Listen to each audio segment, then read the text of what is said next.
এদিকে সংস্কার সুপারিশের উপরে বিএনপি আগামী রোববার মতামত জমা দেবে বলে জানিয়েছেন দলের কেন্দ্রীয় নেতা আমির খসরু মাহমুদ চৌধুরী।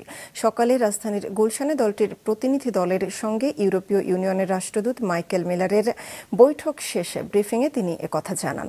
ঘণ্টাব্যাপী বৈঠকে বিএনপি নেতৃত্ব দেন মহাসচিব মির্জা ফখরুল ইসলাম আলমগীর। পরে ব্রিফিংয়ে আমির খসরু বলেন, সংস্কারের জন্য যেসব জায়গায় সহযোগিতা প্রয়োজন তা দিতে ইইউ আগ্রহ ব্যক্ত করেছে। সংস্কার প্রসঙ্গে তিনি বলেন, নির্বাচন আগে পরের বিষয়টি মুখ্য নয়, ঐক্যমত্য হলে সমাধান হবে। চলতি বছরের ডিসেম্বরের মধ্যে নির্বাচন হলে গণতান্ত্রিক ধারা ঠিক পথে থাকবে বলেও মন্তব্য করেন খসরু।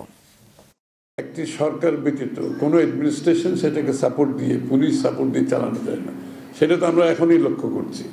তো এই জন্য সবাই মনে করে একটা জনগণের সমর্থিত একটি সরকার, সংসদ যেটা জনগণের কাছে দায়বদ্ধ থাকবে, সেটা যত তাড়াতাড়ি সম্ভব হলে দেশের অনেকগুলো সমস্যার সমাধান হয়ে যায় এবং একটা পলিটিক্যাল ওয়েট ছাড়া অনেকগুলো বিষয় সম্মুখীন হচ্ছে কিন্তু সমাধান করা কঠিন। এই জন্য এই বিষয়টা গুরুত্ব দেওয়া হয়েছে আলোচনায়।